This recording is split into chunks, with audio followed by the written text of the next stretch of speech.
Bom dia, pessoal. Tudo bem? Essa é a segunda parte do capítulo 4, que tem como tema o ambiente aquático e as regiões costeiras. Lembrando que esse tema a gente encontra na página 98 do livro de vocês. O que nós vimos na primeira etapa dessa aula?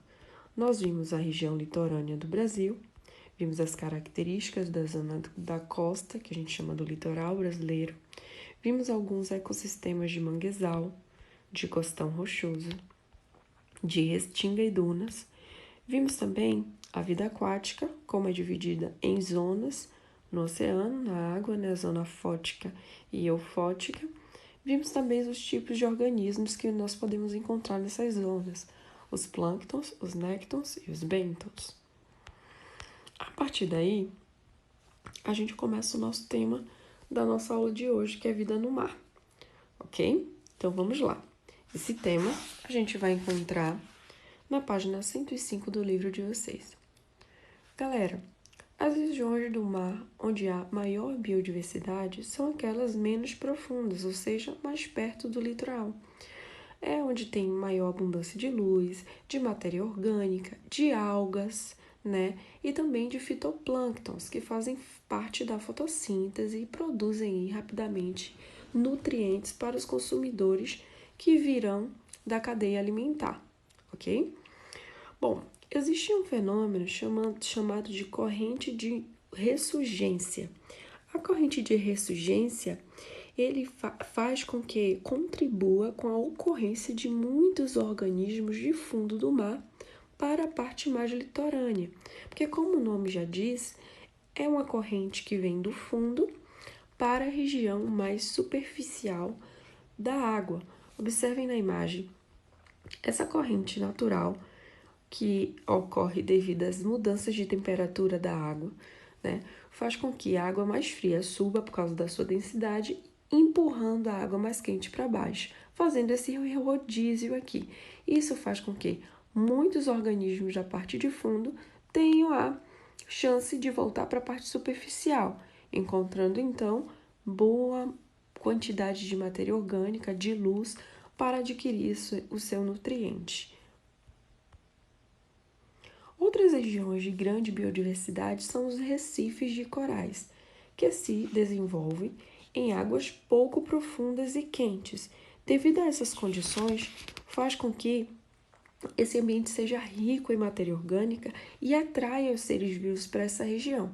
Nessa região, a gente encontra diversas espécies e filos de seres vivos, sejam eles crustáceos, sejam eles vertebrados como peixes, sejam eles mariscos, moluscos, esponjas, uma grande biodiversidade devido a esse pouco afastamento da superfície e grande luminosidade.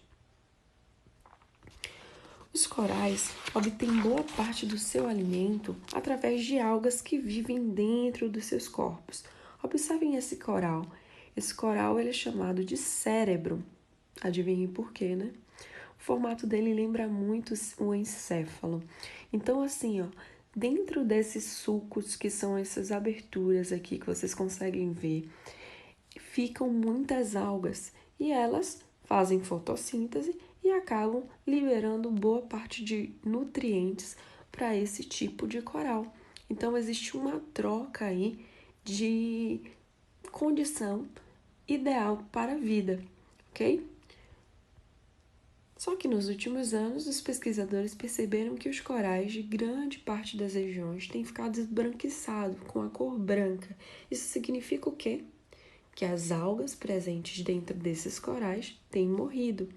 E por causa disso, ele acaba perdendo a sua capacidade de obter nutrientes, porque as algas ajudavam eles nisso. E a coloração deles era assim por causa das algas presentes nele. Estudiosos indicam que o principal fator para esse embranquecimento, o branqueamento, como aqui está dizendo, é devido às altas temperaturas que a água do mar tem alcançado, isso devido ao aquecimento global. Olha aí uma imagem mostrando o coral completamente embranquecido. Bom, fora da região costeira, um pouco mais profundo, um pouco não, bastante mais profundo no oceano, a gente vai ver que os nutrientes e a condição de vida vai ficando um pouco mais escasso.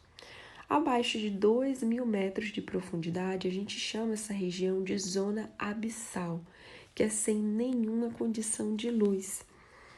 Nesse ambiente, galera, sem nenhuma luz, além da intensidade luminosa, tanto a temperatura quanto a salinidade diminui muito com a profundidade. Enquanto a pressão aumenta, o que torna a zona abissal um habitat de organismos com adaptações muito específicas a essas condições. Então, só vai viver nessa região que a gente chama de abissal os seres que são completamente adaptados para isso. Muitos peixes da região abissal têm em seu corpo bactérias que emitem luz própria. A gente chama isso de bioluminescência. Isso os ajuda a encontrar alimento, além de facilitar a identificação de machos e fêmeas na hora da reprodução. Olha que coisa interessante. Quando a gente fala sobre a vida na água doce, o aspecto muda um pouco. Não muda tanto, tá, pessoal? Muda um pouco. A expressão água doce significa que as quantidades de sais dissolvidos na água é menor do que nos oceanos. Isso é óbvio, né? A profundidade também é menor e as variações de temperatura também são mais intensas. Óbvio, se o ambiente é um pouco menos profundo, a temperatura vai variar de acordo com a temperatura do ambiente. Os rios geralmente recebem grande quantidade de matéria orgânica, dos solos, das margens, dos troncos que caem, dos animais que morrem, sendo expostos sendo exemplos de matéria orgânica. Folhas, organismos mortos, como eu havia dito. Então aqui tem uma representação que mostra o quanto que a gente não consegue ver no ambiente aquático, principalmente de água doce. A gente não consegue ver, mas existem muitas espécimes de seres vivos ali. Alguns peixes, como o dourado, nadam contra a corrente na época da reprodução. Essa época é conhecida como piracema. Muitos peixes formam cardumes, migrando em direção às nascentes para se reproduzir. Esse momento é muito bonito de se ver, pessoal. Os peixes parecem voar. Eles simplesmente vencem as barreiras da correnteza para chegar nas nascentes onde eles conseguem se reproduzir. É aí que os pescadores fazem a festa.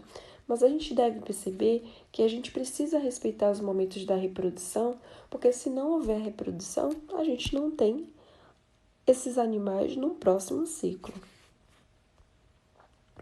Vamos então perceber as grandes ameaças que o ambiente aquático sofre. A principal delas é o que a gente chama de pesca com redes de arrasto. Essa pesca, ela é muito, mas muito prejudicial ao ambiente aquático, tá? Enquanto o barco se desloca, arrasta as redes, capturando peixes e outros animais marinhos indistintamente, ou seja, sem nenhuma preocupação, vem de tudo junto com a rede. Essas grandes redes acabam capturando e provocando a morte de muitos animais, como moluscos, crustáceos, peixes pequenos,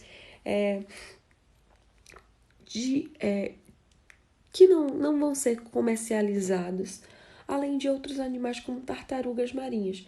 Então, o que é que eles fazem? Depois que eles recolhem tudo o que eles puderem com essa rede, de forma indiscriminada, né? Eles vão vendo o que eles querem. E quando eles recolhem o que eles querem, eles simplesmente descartam aquilo que eles não querem. Então, os animais que vieram juntos, muitos deles morrem, muitos para não dizer todos, né? Morrem sem necessidade alguma.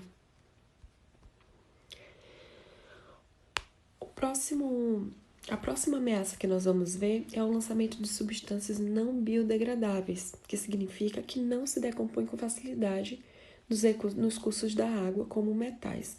Eu não preciso nem explicar, né, galera? É muito óbvio. saber que as substâncias não biodegradáveis, elas causam um prejuízo muito grande ao meio ambiente. Por quê? Porque como elas não se decompõem, se ela estiver carregada de matéria orgânica, os animais, os seres vivos presentes naquele ambiente vai absorver essa substância e, consequentemente, aquele animal que se alimenta desse vai se alimentar e vai absorver essa substância, passando por cada cadeia alimentar. E se nós consumirmos o peixe ou qualquer alimento que venha dessa água, vai estar com essa substância não biodegradável. Ou seja, a gente chama de acúmulo biológico. Esse acúmulo é muito prejudicial, porque boa parte da sociedade que mora aqui perto pode se contaminar também. O petróleo, a gente já está cansado de ouvir, né, desastres na televisão que mostram o lançamento de petróleo nos rios, nos mares. Ele traz muito prejuízo, independente de que momento, em que fase da exploração ele possa ser derramado. A gente tem aí problemas para os animais diretamente, as aves, quando as penas ficam mergulhadas nesse óleo, elas não conseguem alçar voo, não conseguem sair da água, não conseguem nadar, ficam pesadas e afundam, morrendo, né, asfixiadas. Assim ocorrem com muitos mamíferos também, muitos outros animais, tá, que acabam aspirando esse óleo e trazendo a morte por asfixia. Fora que algas e micro-organismos que são muito importantes para todo o ciclo da cadeia alimentar morrem ou se contaminam. Então, é um problema biológico muito grande que precisa ser vencido. Bom, por aqui a gente termina o capítulo 4, pessoal. Espero que vocês compreendam, tá? Na próxima aula tem exercícios, fiquem ligados no Moodle e até a próxima videoaula.